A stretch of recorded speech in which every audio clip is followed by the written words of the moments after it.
Hello, I'm Bruce Zimmerman, and this is the Open Line Garden Show podcast for this week. Now, Through the Garden Gate is being presented by Mark's Choice, and you'll find a lot of Mark's Choice products at Home Hardware, so take a look.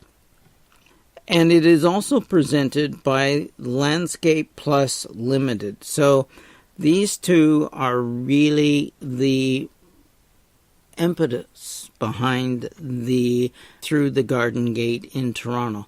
Now, all the proceeds for this are going to go to the TBG, the Toronto Botanical Gardens, who is expanding from 4 acres to 35 acres. So they need all the help they can get. It's been approved by the city to do so, and it's ready to rock and roll. So if you've ever been to the Toronto Botanical Gardens, you'll understand the quality, the enthusiasm, the activities, and the people actually use this garden. Find a parking space in that parking lot, and you're a lucky person. That's how busy they are during the week, not on just weekends, but during the week for activities that are going on in the gardens. Now, Through the Garden Gate is in its 31st annual season. It is Saturday and Sunday, June 9th and 10th, from 11 a.m. to 4 p.m. It's the Gardens of Winfield Estates. There's a lot of very nice areas, nice neighborhoods, nice homes in this area as well. So you can drive it yourself. You will have a map, but there is also shuttle buses which you can hop on and off. And the tour headquarters is at the TBG, 777 Lawrence Avenue East in Toronto. A one-day pass for the public is $45. The TBG members are $40. Two-day pass, which is what I would recommend to try and get around to all 20 gardens, is $65 for the public, and TBG members are $60. Students can get a one-day pass only with ID, and they're going to need that, and it's $25. So sometimes it's good to encourage the young and the children in gardening and show them what can be done. So I would participate with children and make it a family activity as well. There's 2 gardens that I have not told you about that we visited. The first one is 32 Chelford. Now, this is an interesting garden. Do not think that this is a landscape maintenance garden that people have, hired somebody to look after. This is not. This is a very personal garden. It is a natural garden to attract not wildlife, but let's just say the insects, the pollinators, etc. So you're going to see some birds in there. You'll probably see woodpeckers in there. You're going to see mason bees in there. You're going to see all different kinds of insects. And some of the plants are actually planted to protect the environment by allowing them to feed on the plants. But at the same time, you're going to see the copper mesh to prevent the snails and slugs from getting to the vegetable garden, etc. So you're going to be able to look at this and see some very different plant material. One of the ones in the front garden which really impressed me because A, of the size and the fact that it was in full bloom, and it was technically a perfect plant, was the scarlet red Iotha peony. Now these are the cross between herbaceous and the woody perennial peonies. Okay, so you've got the herbaceous perennial ones and the permanent woody ones, and they are a cross between. And there's not a lot of them, but there are a number of very, very good ones, and you want to try and get them. They're expensive, okay? So let's be honest, they are expensive. And this one was perfect. There was also the yellow-flowered wood poppy in there. White epimedium was in there as a ground cover, as was bloodroot, and it was a ground cover. There was the striped lily of the valley, which you don't see a lot of, but you usually see lily of the valley as almost like an invasive weed, but the striped one, not quite as bad.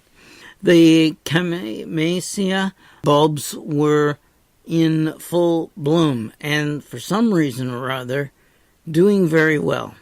This is one of the bulbs that does not like my garden. I can try almost everything when it comes to bulbs, but not this one. So it's in full bloom and in beautiful sort of a bluey purple. So that was nice. There was a cut leaf lilac in there, very fragrant, and it was a mauve flower. So take a look and see if that one is still in bloom when you get there. It is well worth looking at. It's not a common variety as well. And that's typical of this garden. There is a lot of existing trees, and they've worked around it. And it's a very intense garden for nature. And as a result, children would have to have this explained to them. I think a few adults as well, to be honest with you, and the way this garden works. Definitely different than all the other gardens on the tour. Then at 76 Chelford, there was a more landscaped professional home. It was a gorgeous entrance. It has a sunken garden, and I do mean sunken, and it is spectacular. The plant material in there, the way it's been planted, there's just enough room for the people, and you're basically surrounded by plant material. They have a garden shed in the corner, which is to be admired. The corner where there's a waterfall is surrounded by a very unusual garden. A succulent garden. It's all succulents. So you're looking at something that's a little different, right smack dab in the corner, because the fountain and the waterfall, I should say, does give it the height and the background that you would want in a corner, and the water flows down through, and the whole front of the pond is covered in a succulent garden. I like that. The statuary in this garden is to be admired. I really do like it. It is modern. It's not your typical, David in the garden or the little boy peeing, whatever. They are more modern pieces in both the front and the backyard, and I think definitely should be admired and taken a look at as well. In some of the different gardens, you're going to find that there is available for sale the Angie Pops, like popsicles. And they have different varieties, etc., and different flavors and combinations. My wife and I decided that of the combinations that they did have, we liked the raspberry one the best. So if you're in one of the gardens, and there are several gardens on the tour that you'll be able to get these popsicles at, that you can go and basically taste them. But take the raspberry one. I think it's the best one. Forget the cucumber stuff. No way. That's what they call crunchy. Okay, no. I like raspberry. I like flavor. I like fruit. Try that one anyways. So, 76 Chelford is going to be a very different garden to what you want. And I want you to admire the guy who has to cut the grass in the front circle, in front of the door. Because it's got to be the biggest aggravation I've ever seen. It's cool. It looks good. The garden is fabulous, that part of it. But I wouldn't want to be the guy who cuts the grass. Okay? So these are some of the gardens that you will see in the Mark's Choice Through the Garden Gate tour on June the 9th and 10th, 11 a.m. to 4 p.m. Tickets are available at the Toronto Botanical Gardens, and you can go online and get them as well at the torontobotanicalgardens.ca.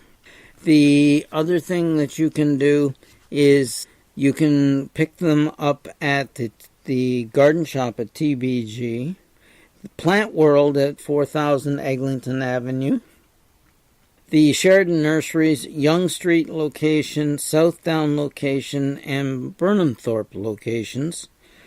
And be aware that a lot of these gardens are not wheelchair friendly. So the other thing is that your strollers and other things like this are not allowed in the gardens. So be aware of that. If you want some more information, you can call 416-397-1341 and talk to someone about the tour and the tickets, etc. Remember, you'll have a map. You can drive it. You can take the shuttle buses. And you can get around, but 20 gardens is going to be difficult to do it in one day. You may want to do it in 2 days. Comfortable shoes, water bottles, etc. And hats. Don't forget them.